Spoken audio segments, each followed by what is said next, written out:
Hello friends, this is JJ. In this video, we are going to study about Sandmeyer reaction. So let's get started. Here you can see Sandmeyer reaction.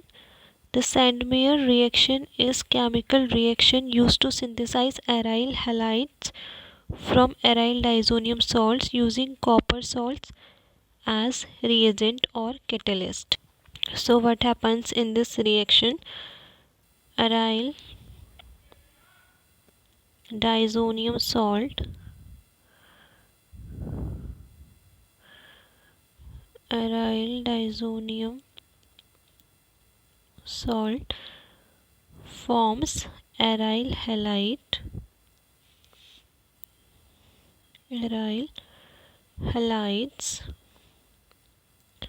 in the presence of copper salt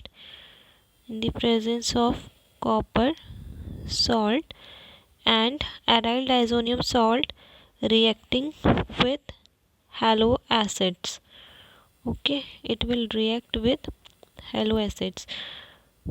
Here aryl diazonium salts, when reacting with halo acids in the presence of copper salts, it will form aryl halides, and this reaction is named as Sandmeyer reaction. Okay, this is very important, aryl halide, and here only chlorine and bromine, ठीक है, means कौन से halides बनेंगे? Chlorine and ब्रोमीन्स का formation होगा, aryl chloride and aryl bromide. Okay, iodine and fluorine, इन दोनों का यहाँ पे फॉर्मेशन नहीं होगा. Because of that reason fluorine is highly unstable, because of the fluorine is a very electronegative atom, and it forms very unstable product, and explosive products it will form. That's why fluorine is not used in this type of reaction, means aryl fluorides are not formed in this reaction. And second is iodine. Iodine क्या है? Iodine एक strong nucleophile है, ठीक है, strong nucleophile की तरीके से act करता है. तो जब स्ट्रॉन्ग न्यूक्लियोफाइल, क्योंकि जब हम इलेक्ट्रोनेगेटिविटी की बात करें तो फ्लोरीन सबसे ज़्यादा इलेक्ट्रोनेगेटिव है, then chlorine, then bromine, then iodine. तो आयोडीन क्या है? सबसे कम इलेक्ट्रोनेगेटिव है यहाँ पे, तो इसलिए क्या करेगा? स्ट्रॉन्ग न्यूक्लियोफाइल की तरीके से एक्ट करता है. तो इस रिएक्शन में हम कॉपर सॉल्ट्स ले रहे हैं, ठीक है. एक्स क्या है? ये भी हैलाइड्स है. तो यहाँ पे क्या हो रहा है? हमें ये कॉपर जो सॉल्ट है ये एज ए कैटलिस्ट यहाँ पे काम कर रहा है, ठीक है, कैटलिस्ट की तरह काम कर रहा है. लेकिन जो आयोडीन है, वो आयोडाइड है, वो एक स्ट्रॉन्ग न्यूक्लियोफाइल है, तो वहाँ पे कैटलिस्ट की तो उसको ज़रूरत नहीं है, तो वो डायरेक्टली भी एक्ट करके जो है एराइल आयोडाइड्स का फॉर्मेशन कर सकता है. तो इसीलिए यहाँ पे हम क्या करेंगे? सैंडमेयर रिएक्शन में आयोडाइड्स का फॉर्मेशन नहीं होगा, क्योंकि ये स्ट्रॉन्ग न्यूक्लियोफाइल है, और हम यहाँ पे सिर्फ क्लोरीन और ब्रोमीन को यूज़ करेंगे अपनी रिएक्शन के लिए. सो यहाँ पे ये समझ में आ गया कि डाइज़ोनियम सॉल्ट्स हम ले रहे हैं. अब डाइज़ोनियम सॉल्ट्स हम ले तो रहे हैं, लेकिन डाइज़ोनियम सॉल्ट्स कैसे बन रहे हैं हमारे? डाइज़ोनियम सॉल्ट्स का फॉर्मेशन होगा थ्रू एनिलीन. एनिलीन जो है हमारा, इसका जब हम क्या करवाएंगे? नाइट्रेशन NaNO2 और HCl की प्रेजेंस में इसकी रिएक्शन करवाई जाएगी, तब ये क्या बनाते हैं? आपके डाइज़ोनियम सॉल्ट्स का फॉर्मेशन यहाँ पे हो जाता है, ठीक है. यहाँ पे क्या हो जाएगा? एक नाइट्रोजन पे पॉजिटिव चार्ज जाएगा और क्लोरीन पे नेगेटिव चार्ज जाएगा, और ये बन गया हमारा डाइज़ोनियम सॉल्ट. डाइज़ोनियम सॉल्ट का फॉर्मेशन यहाँ पे हुआ। अब इसी डाइज़ोनियम सॉल्ट से हमें क्या बनाना है, एराइल हैलाइड बनाना है। तो इस पे जब हम रिएक्ट करवाएंगे हमारा hello acid in the presence of copper salt, तो ये हमारा क्या बना देगा, एराइल हैलाइड की फॉर्मेशन यहाँ पे हो जाएगी। प्लस क्या हो जाएगा, नाइट्रोजन गैस का रिमूवल हो जाएगा यहाँ से। तो this is our Sandmeyer reaction, अब हम इसका मैकेनिज़्म देख लेते हैं। तो सबसे पहले यहाँ पे क्या हो रहा है, डाइज़ोनियम सॉल्ट लिया है हमने। इस डाइज़ोनियम सॉल्ट को जब हम ओपन फॉर्म में लिखेंगे, नाइट्रोजन एंड नाइट्रोजन के बीच में यहाँ पे क्या है, ट्रिपल बॉन्ड्स है। एक नाइट्रोजन के पास हमारा क्या है, पॉजिटिव चार्ज है, दूसरे नाइट्रोजन के पास है लोन पेयर्स, एंड जो क्लोरीन है उसके पास क्या है, नेगेटिव चार्ज है। अब जो हमने कॉपर सॉल्ट लिया हुआ है यहाँ पर क्यूप्रस क्लोराइड, जिसमें कि कॉपर +1 ऑक्सीडेशन स्टेट में है।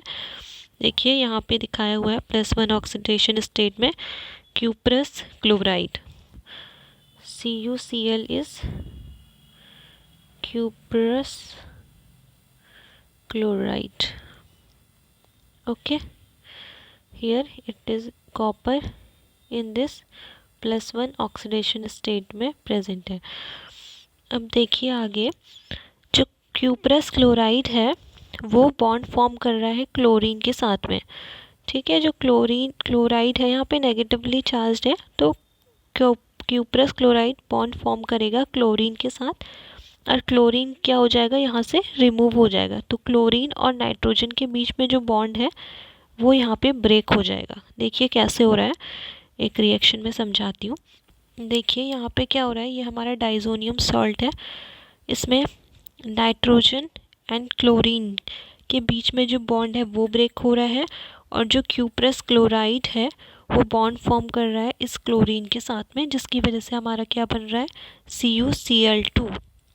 CuCl2 में जो कॉपर है उसकी ऑक्सीडेशन स्टेट क्या है, +2 है, और CuCl2 का नेम क्या होता है, this is copper chloride. Okay, next क्या हो जाएगा, यहाँ पे एक तो कॉपर क्लोराइड बन गया, और यहाँ पे हमारा जो दूसरा प्रोडक्ट है इसका ब्रेक होने के बाद में वो बन जाएगा N ट्रिपल बॉन्ड N, इसके पास 2 लोन पेयर्स है, इसके पास एक पॉजिटिव चार्ज है, प्लस यहाँ पे क्या है, फिनाइल रिंग प्रेजेंट है। ओके, ये बच गया। अब देखिए नेक्स्ट स्टेप में क्या होता है, ये जो हमारे पास CuCl2 है इसको हम इस तरीके से लिख सकते हैं, CuCl2 जो है इसको हम कैसे लिख सकते हैं, देखिए Cl Cu and next is Cl। अब क्या होगा, ये जो CuCl2 है इसमें होमोलिटिक फिशन होगा। ठीक है, होमोलिटिक फिशन में क्या हो जाता है, जो 2 इलेक्ट्रॉन्स इन दोनों ने शेयर करके कोवलेंट बॉन्ड का फॉर्मेशन किया था, वो दोनों इलेक्ट्रॉन्स डिवाइड हो जाते हैं। मतलब एक इलेक्ट्रॉन कॉपर के पास में आ जाएगा और दूसरा इलेक्ट्रॉन क्लोरीन के पास में चला जाएगा। तो ये क्या फॉर्म करेगा, ClCu free radical plus chlorine free radical. तो यहाँ पे क्या बन गया, आपके फ्री रेडिकल्स का फॉर्मेशन हुआ है, फ्री रेडिकल फॉर्मेशन यहाँ पे हुआ है। ठीक है, तो फ्री रेडिकल फॉर्मेशन हुआ वहाँ पे। अब यहाँ पे देखिए, यहाँ पे क्या हो रहा है, नाइट्रोजन के पास अगर हम देखें तो यहाँ पे नाइट्रोजन कितने बॉन्ड्स, कितने इलेक्ट्रॉन्स हैं इसके पास, कितनी वैलेंसी होती है, 5 होती है। तो यहाँ पे 2 इसके पास लोन पेयर हो गए, एक एक बॉन्ड इसने यहाँ पे इलेक्ट्रॉन शेयर किया हुआ है बॉन्ड फॉर्मेशन के लिए, तो इसके पास तो 5 है इस वाले नाइट्रोजन के पास। बट ये वाला जो नाइट्रोजन है इसके पास डेफिशिएंसी है इलेक्ट्रॉन्स की। तो जो बॉन्ड है नाइट्रोजन और ये फिनाइल रिंग के बीच का, ये यहाँ पे अभी क्या हो रहा है, नाइट्रोजन गैस रिमूव नहीं हो सकती, एक स्टेबल फॉर्म में नहीं आएगा जब तक उसके दोनों नाइट्रोजन्स के 5 इलेक्ट्रॉन नहीं होंगे। तो इसको रिमूव करवाने के लिए हम क्या करेंगे, यहाँ पर भी होमोलिटिक फिशन होगा, जिसकी वजह से क्या फॉर्म होगा, होमोलिटिक फिशन होगा। जो इस नाइट्रोजन के पास क्या चला जाएगा, एक इलेक्ट्रॉन यहाँ से चला जाएगा, एक तो हमें क्या मिल जाएगा, ये हमारा बेंजीन रिंग मिलेगी। मतलब ये क्या है, एक फ्री रेडिकल के फॉर्म में है, बेंजीन फ्री रेडिकल। और दूसरा हमें क्या मिल गया है, नाइट्रोजन, इसके पास एक पॉजिटिव चार्ज अभी भी है, डबल ट्रिपल बॉन्ड ये हो गया, और ये 2 लोन पेयर्स हो गए इसके। ठीक है, अब एक नाइट्रोजन को एक लोन पेयर हम कहाँ से देंगे, एक लोन पेयर नाइट्रोजन को मिल जाएगा CuCl से। ठीक है, क्योंकि इसके पास क्या है, ये इसको एक इलेक्ट्रॉन दे देगा। ठीक है, CuCl जो फ्री रेडिकल है वो नाइट्रोजन को एक इलेक्ट्रॉन दे देगा, तो यहाँ से क्या हो जाएगा, नाइट्रोजन गैस रिमूव हो जाएगी, और जो बेंजीन फ्री रेडिकल बना है वो किसके साथ में रिएक्ट कर लेगा, क्लोरीन फ्री रेडिकल। ये दोनों फ्री रेडिकल्स हैं, तो क्लोरीन क्या करेगा, इसके साथ में बॉन्ड फॉर्मेशन कर लेगा, तो ये क्या बन गया, एराइल क्लोराइड बन गया। ठीक है, या फिर क्लोरोबेंजीन हम इसको कह सकते हैं। ये लास्ट में हमारा जो प्रोडक्ट बनना था वो यही बनना था, एराइल क्लोराइड, या फिर हम ब्रोमाइड, 2 चीज़ें बना सकते हैं। तो ये हो गया हमारा एराइल क्लोराइड। ओके, या फिर इसको हम क्या कहते हैं, क्लोरोबेंजीन। ठीक है, तो मैकेनिज्म क्या था इसका, फ्री रेडिकल मैकेनिज्म के थ्रू ये रिएक्शन हो रही है, सेंडमेयर रिएक्शन। और इसमें हो क्या रहा है, देखिए यहाँ पे भी आप लोग देख सकते हैं स्टेप्स इन्वॉल्व यहाँ पे दिखाया गया है। नाइट्रोजन हैव कंप्लीट 5 इलेक्ट्रॉन्स हैं इसके पास, जो मैंने भी पहले बता दिया, और जो दूसरा वाला नाइट्रोजन है उसके पास 4 इलेक्ट्रॉन्स हैं, 1 इलेक्ट्रॉन की डेफिशिएंसी है, तो वो हमने उसको कहाँ से दिलवाया, CuCl से दिलवा दिया है, और नाइट्रोजन गैस रिमूव हो जाएगी, और जो बेंजीन फ्री रेडिकल है या फिर फिनाइल रेडिकल जो है उस पर हमारा क्या अटैच हो जाएगा, क्लोरीन अटैच हो जाएगा, जिससे हमें प्रोडक्ट मिल जाएगा। देखिए इस रिएक्शन का एक एडवांटेज है कि जब भी हम यहाँ पे क्या कर रहे हैं, हम रिएक्शन स्टार्ट कर रहे हैं एनिलीन से। ठीक है, तो एनिलीन में हमें एक वो पता है, पोजीशन पता है कि हमारा जो NH2 ग्रुप है वो बेंजीन पे कौन सी रिंग पे अटैच है। तो अगर हम इस रिएक्शन के थ्रू एराइल हैलाइड्स बनाते हैं तो हमें पोजीशन पता रहती है कि कौन सी पोजीशन पे हमारा क्लोरीन अटैच होगा। अदरवाइज़ क्या होता है कि हमें डिफरेंट टाइप के आइसोमर्स मिलते हैं। क्या मिलते हैं, आइसोमर्स मिल जाते हैं, और जिनको कि हम इजीली सेपरेट नहीं कर पाते हैं। तो अगर हमें एक स्पेसिफिक पोजीशन पे ही अपना क्लोरीन या फिर ब्रोमीन को अटैच करवाना है तो हम सेंडमेयर रिएक्शन को यूज़ करके एक स्पेसिफिक टाइप का प्रोडक्ट बना सकते हैं। ये इसका एक एप्लीकेशन है। So I hope you all understand this reaction. Thank you so much.